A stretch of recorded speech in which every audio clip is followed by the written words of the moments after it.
Really want to just take a second and just find out kind of what's on your heart too here in Iowa and what you're seeing with the next election. And I'd love to share with you kind of what's on our platform. I know you came to hear more about us, but what's on the heart of Iowans and what are you seeing right now?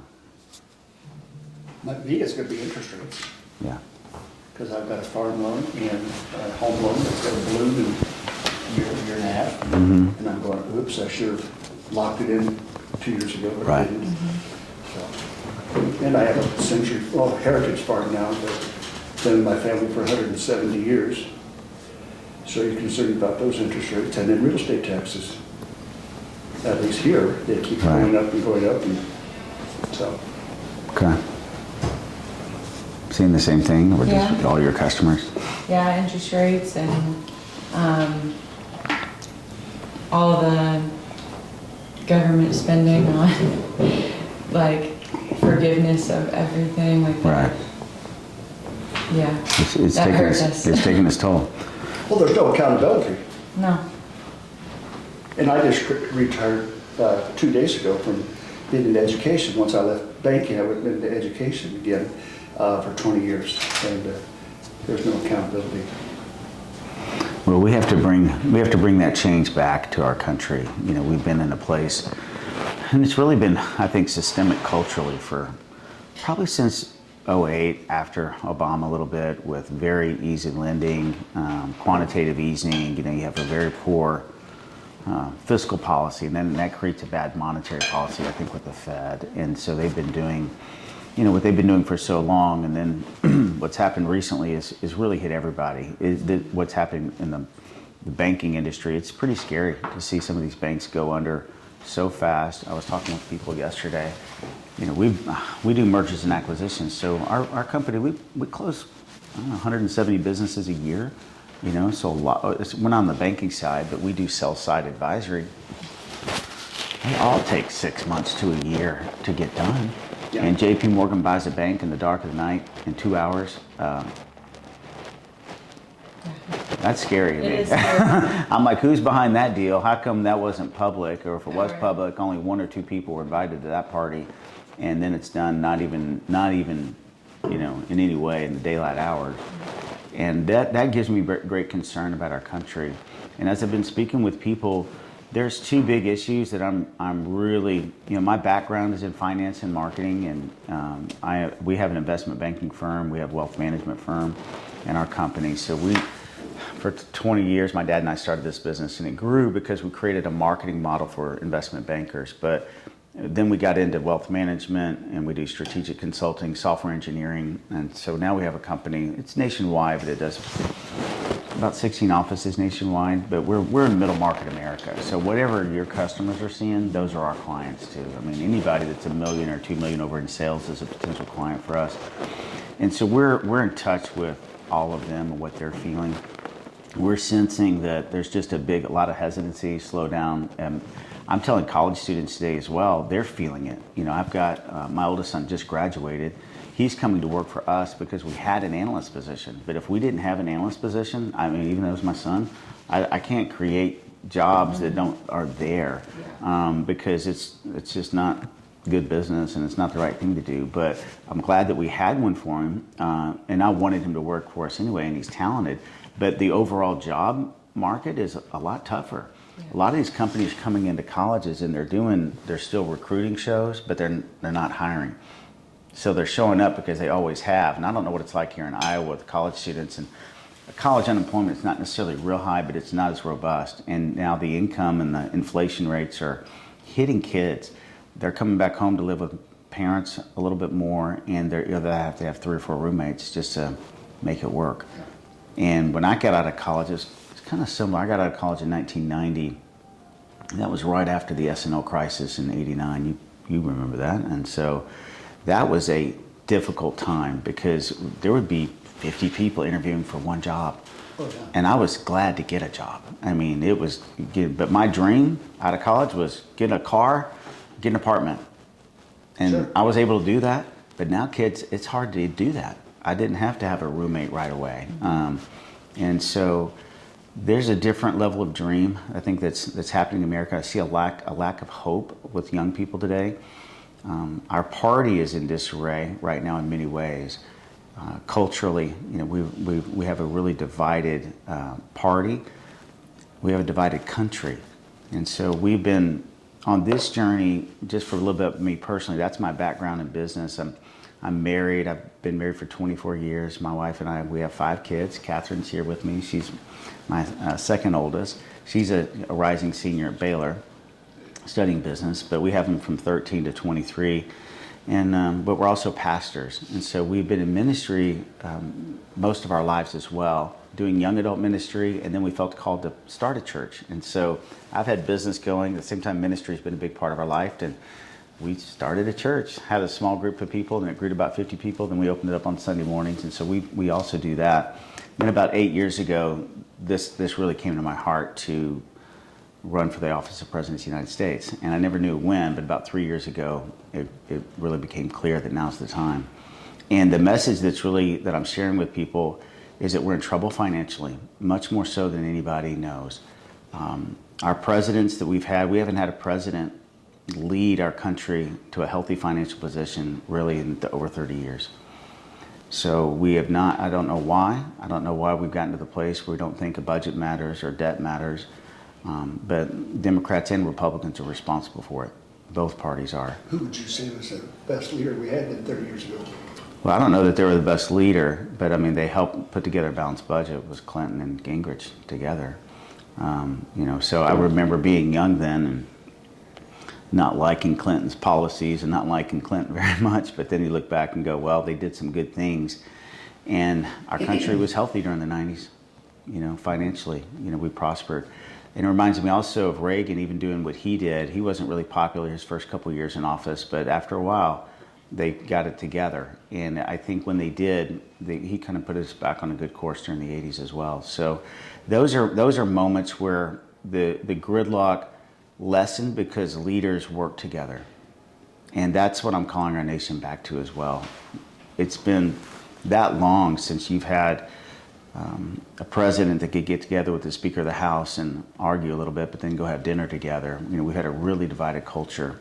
As a result, most presidents only pass one piece of legislation, major piece, and then they're done. And so we saw that with Obama. We're seeing that with Trump. We've seen, one major one really with Biden. And unless we can come together and really unify our nation, transcend the party on bigger issues, I don't think we'll be able to overcome some of the big trials that are ahead of us. The debt is a big thing.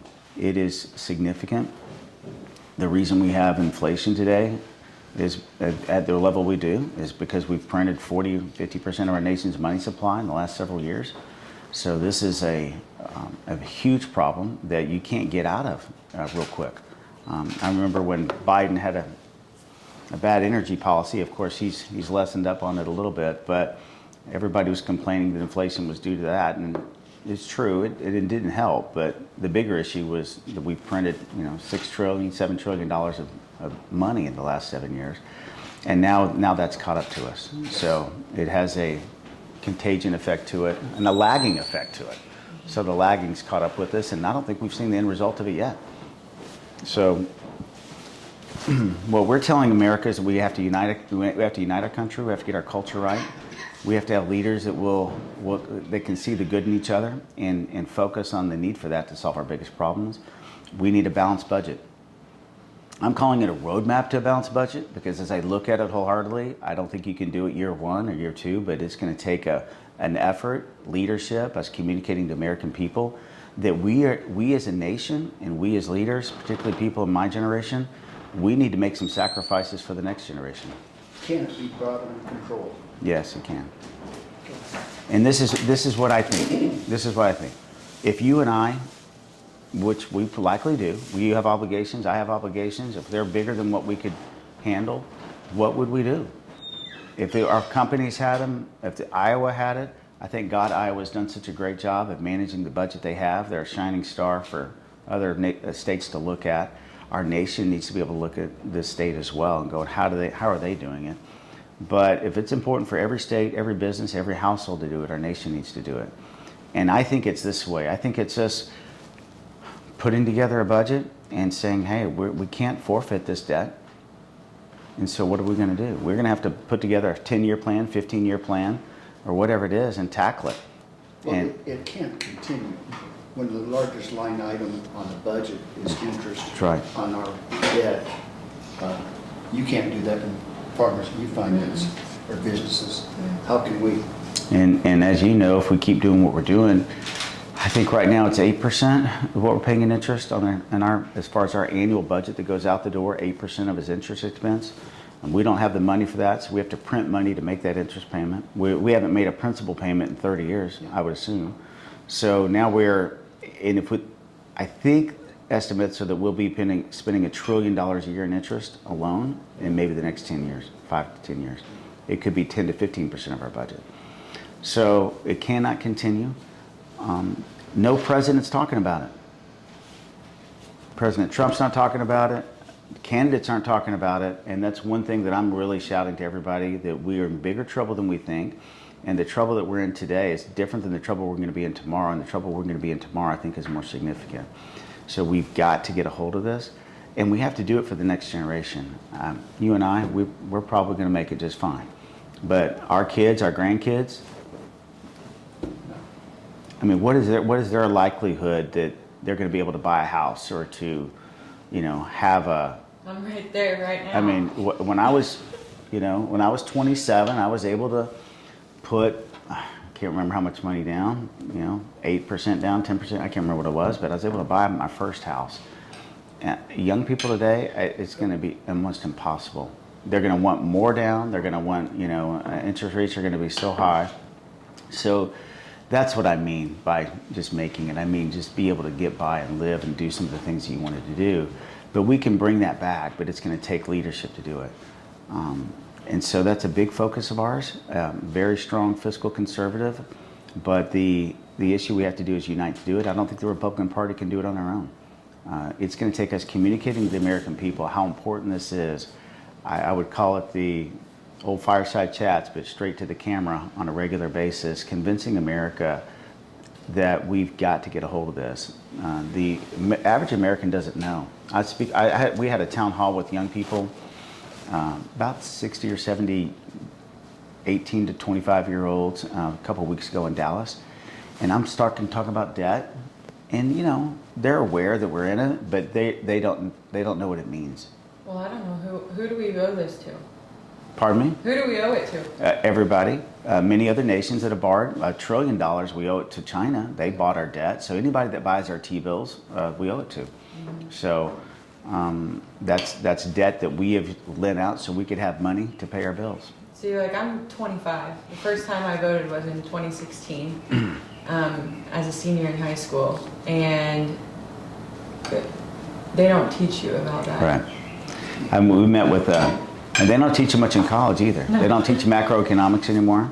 They teach microeconomics. They're not really teaching young people today about They just this. push you to take out student loans and show up, and you have no clue what you're learning about or doing. And then you get out and they convince you that you're going to get this large, high-paying job that is going to pay for all your student debt, and it doesn't. And then you're just stuck in this never-ending cycle of middle class, where they say, well, you need to take out a car loan, and you need to do this, and you need to do that, and you need to have all these credit cards, and then before you know it, you're in this hole that you can't figure out how to get out. It's called control. Yeah. And the American government's done the same thing. And, I think that the challenge with leaders that have not spoke to it and have actually lived and built their businesses by that much debt, they're not in tune with the American people the way we are today. Every American has to pay their bills. Every American's got to be able to do that. We can't afford to, bankrupt our companies or our homes or our personal lives to get out of that. And we've got to lead differently in this next generation. How do you think you can work with the other side and get along? Because we've seen the complexion of this country change so drastically. Everybody's after each other's throat. You can't trust anyone. Who do we believe? Okay? And now with AI being brought into it right now, we could be sitting here right now having this discussion. A few hours later, the comments that we'd be making could be from somebody else. How doesn't it make you want to go back to the church and just stay there? Well, no, because we've got to be able to lead differently. And I think this is what I'm feeling. I'm telling people this, that the consequences of doing nothing are catastrophic. So staying the same, and I can communicate that to Democrats and independents, and I don't have to have every Democrat get along with me and agree with this, but I can convince a good number of them, and moderate ones, and certainly some independents, that staying the same is catastrophic. We cannot keep doing this. In 5 short years, 15% of our budget is going to be going out to pay interest payments on debt. And how are we going to pay it? The Fed is going to run the printing presses, and we're going to pay more, and that's going to create this whole thing cycle all over again, and we're going to continue to have rising inflation and then rising interest rates to stop inflation. So it's going to be this parallel track. No other nation goes down this track and succeeds. We're just a laughing stock And so- on media, Yeah. on the news media. And not only that, other countries are looking at us today. It's really interesting. China, their debt to GDP ratio is probably 40% of ours, maybe 30%. I think they're 40 or 50% of debt to GDP. We're 120% of debt to GDP. So we have $32 trillion of debt versus all the GDP of all the dollars that's generated here in the United States. And so that's a place that's unhealthy. And now China, they're making inroads with Africa, with Brazil, Eastern Europe. They're loaning money. And they have a long-term plan to overturn us as an economic power. Their long-term plan is to, upend the U.S. dollar as being the world's reserve currency. And if that ever happens, we're in deeper trouble. And there's cracks in that happening all the time. I just read, I think it was last week, it was Argentina, I believe, typically they did all their imports, even with China, in U.S. dollars. And now they're doing it with the yuan, their currency, China's currency. So this is the problem we have. It's a small little thing, but a few $1 billion here, a few $1 billion there, and all of a sudden now there's less people putting demand on the U.S. dollar.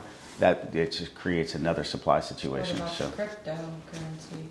Well, that's a different issue. I really think. Well, no, it's related, I guess, in the fact that when people quit believing in the dollar, that's why they're buying cryptocurrency. So the dollar only works as long as all of us think that it's a good thing and we believe in it, and it's not really backed by anything other than the U.S. government. Other than that, it only works when we all think it works. And our banking and your bank only works as long as we all like your bank and we think your bank is solvent. But if we all three bank there and Dave doesn't think you're in that great health, and then he whispers to me and I don't, and he's the last one holding the bag, he's in trouble. And that's the reason I think we've had these run-on banks recently. There's concern. And when the Fed raises the rates as quick as they did, it's not that they're at an all-time high, but we raised them at a rate that was an all-time high. And they're talking about another hike. They're going to do whatever they can do to curb inflation. And so what this does, though, is it puts banks in a very difficult situation. Because if they bought all these treasuries to back up their assets when it was 0% on T-bills, and now they're much higher, then everything they own is probably worth 80% of what they bought it for.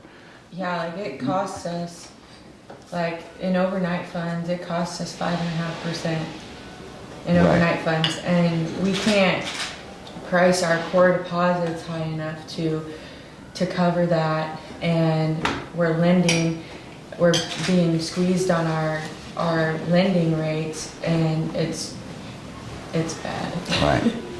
So you can't sell the treasuries that you bought years ago at a discount. You can't sell those now, or you would lose a tremendous amount of value. Which we did. Right. We had to sell some at a discount. Yeah, and as long as everybody's comfortable with your bank, and hopefully they will be and should be, your bank's in good shape. But if they bought too many, or if they weren't managed correctly, or if they didn't, prepare for that in a good way, so that's the trouble. But we can fix it, and I think it is a long-term plan. But it's just like I read the other day. 3M laid off a lot of different people a couple of weeks ago, and they did a whole restructure. And when they did, their stock went back up. And when a company does a restructure, what they're doing is they're letting every investor know, well, we're getting our house in order. We're not perfect. We did some things wrong. And this is what America needs to do. All it's going to take for people to believe in the US dollar again, which is not just Americans, it's the globe. Everybody, all that we have to do is start getting our ducks in order. All we have to do is start putting together a plan. We don't have to be out of debt in 2 years or 3 years or 5, but what we have to do is have a plan together. And once they see that we're doing that, people are going to go, okay, I believe in the US dollar again. And this is all we have to do. So, but it's going to take a lot to do that. It's going to take a sacrifice to do that. It may be that we have to cut spending to do that. It may be that we have to cut the expansion of certain benefits to do that. We can't keep expanding social services at the rates that we are if we're not going to make any sacrifices at all. If our generation, if we don't make some sacrifices, the next generation's in trouble. And every generation that's known to be great, I think was known to be great because of the sacrifices they made for the next generation. And this is our sacrifice. It's time for us to get together and to look at our debt, look at this and go, okay, we're going to make these hard decisions on some things, discretionary spending that we normally do, about 25% of our budget's that. What are we going to cut out?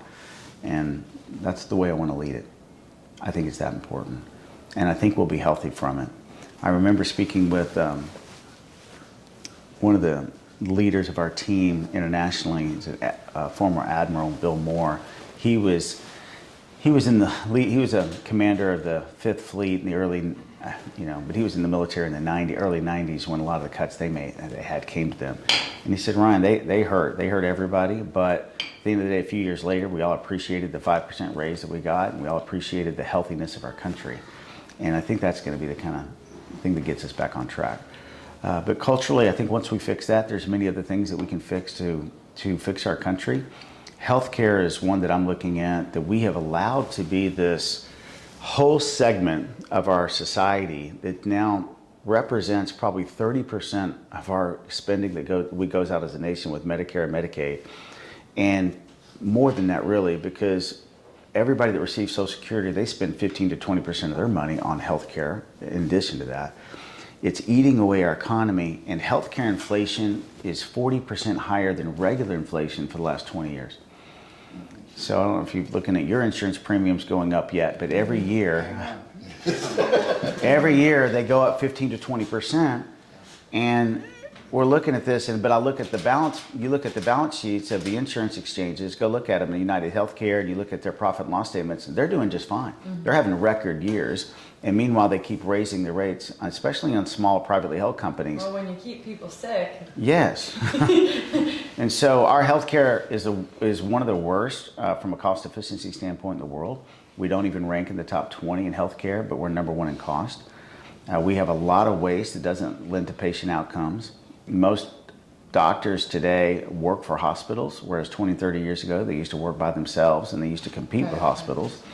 30 years ago, I worked with a company called Boston Scientific, and we would sell equipment to hospitals and doctors would do a lot of their smaller procedures in their clinics, and 50 or 60% of the cost, I'm sure.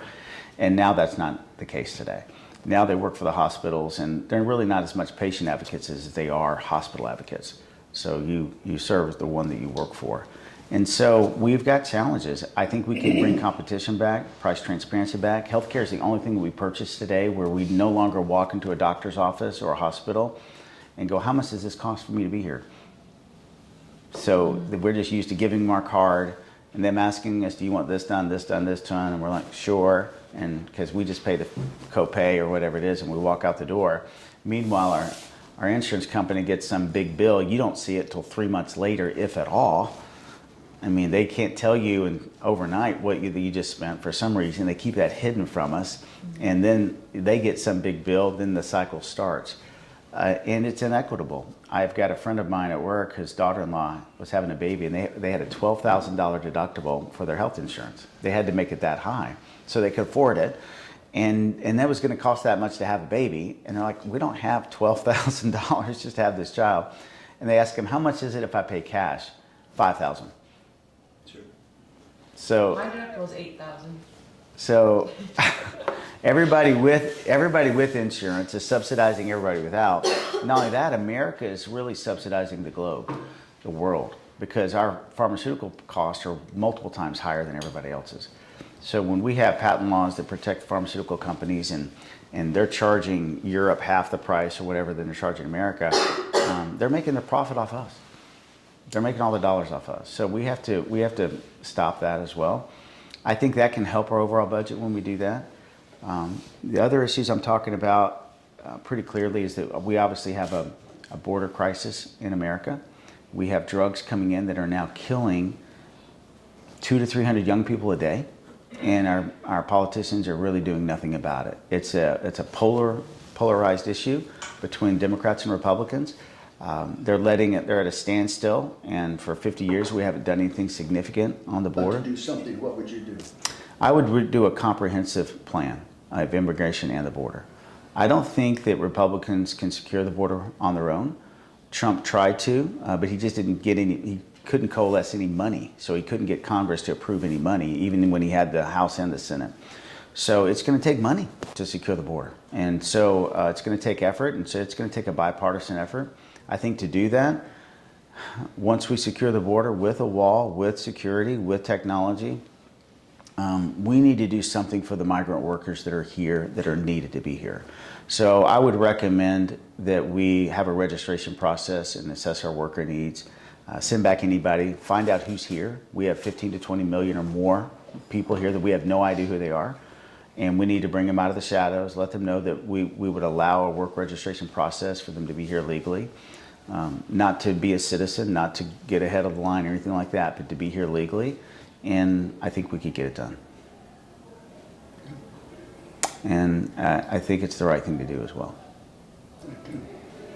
And there's another problem we have that I really want to focus on, that's education. We have fallen so behind in America.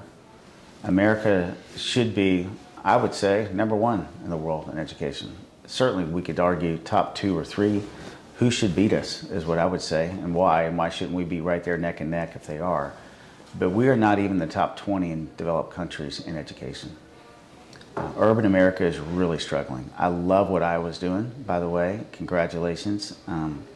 Getting a hold of that, I think doing a good job. I'm pleased to see, and I bet in the next 3 years, as their school choice program is rolled out, it's going to yield great results. But I think we need more of that across the country. At the same time, when you have kids to be able to go to private school or anywhere, yeah.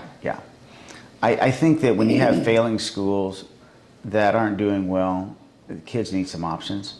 And right now, and this is across the country, minorities in urban schools, only about 12% of them are at their reading levels at 8th grade. 12%. It's better, but it's not significantly where it should be. In suburbs, it's only 55 or 58% of kids are at their 8th grade reading levels. Yeah.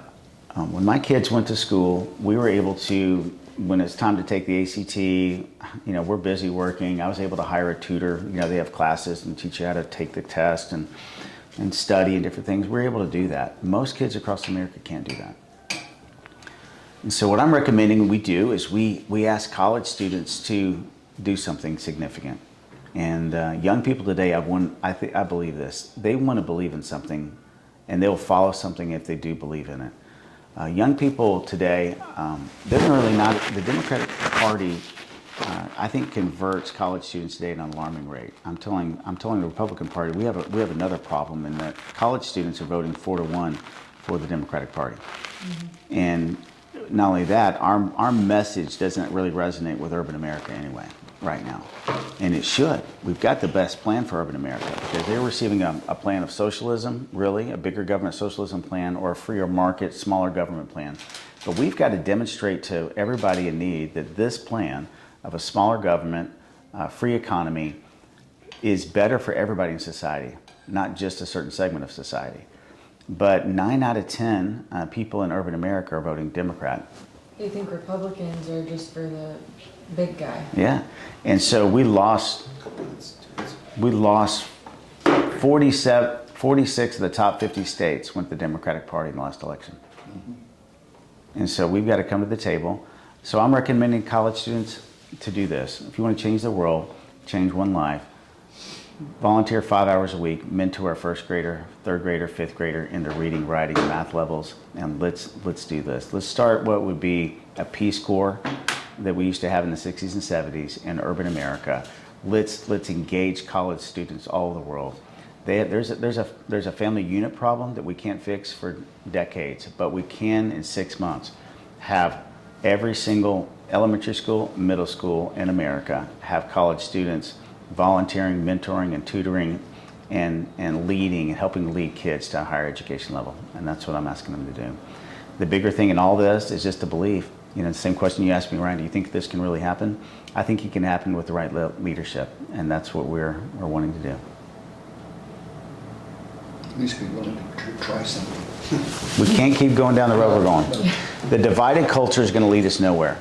And so the things that we're seeing today with the Republican leaders, even running for this office, they're running on a campaign of division.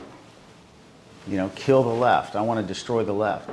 I don't think you're ever going to win with a destroy the left policy. I think we're going to have to win the hearts and souls of America. That's what I think we're going to have to do. So, change gears a little bit. Why isn't Pence running? I'm hearing he might run. I don't know. I heard he was, I heard that yesterday that he was running. Really? He's here in Iowa, Yeah. unless he just Kicking it. likes hanging around. Cans. So yeah, we ran into him yesterday as well. So And DeSantis is running. Yeah. DeSantis is running. Well, Yeah. that's going to happen. Yeah. So our policy is uniquely different. If you go to Binkley2024.com, we kind of outline these things. We're talking about things at a different level than other candidates are, especially on the budget, healthcare. I haven't heard anybody mention. I believe in a comprehensive plan. They're coming at it one side, let's secure the border, but they're not going to be able to by themselves, or we haven't in 50 years, unless they're hoping we get a super majority in the House and the Senate. That happens really rarely, so it could happen, but I wouldn't count on that. And then, of course, to change education, I think that's our plan. So I haven't heard anybody talk about that. So we're talking about a few different things. So It's refreshing to hear. I appreciate your thinking about it. Thanks for being here. And if it resonates with you, we'd love to have you engage with us further. Just even if you share it with friends, hey, look at this view. Our message, we have a real strong Iowa strategy. Of course, we're going to be involved in New Hampshire and other states early, but we're going to be here a lot. I'm going to be here 3 weeks in the next 4 weeks, sharing with Iowa, going to meetings just like this and all over, sharing with people about what the future of America looks like with a different type of leader. So, there you have it. Any other questions? Okay. Take the mic off. Yeah? Dave is bringing in a sign-in sheet that if you are interested in please get your email, and I'll also transition to the I've got to do a press interview here. Any last questions or anything else? Or? I just got to make a quick question here. WAMU, that went under. Yes. You're familiar with that situation? I'm not familiar with the details of it. So. Okay. Well, the president at that time was my brother-in-law. Okay. So, yeah. So when you talk about investment banking and all that, Yeah. I go, yeah. Kerry was on the top of it. Wow. Wow. Cost me a marriage, but it's okay. Sorry about that. That's okay. I get married on Sunday. Do you really? Yeah. Congratulations. Any other questions? No? Thank you for your time. Thank you. Thank you.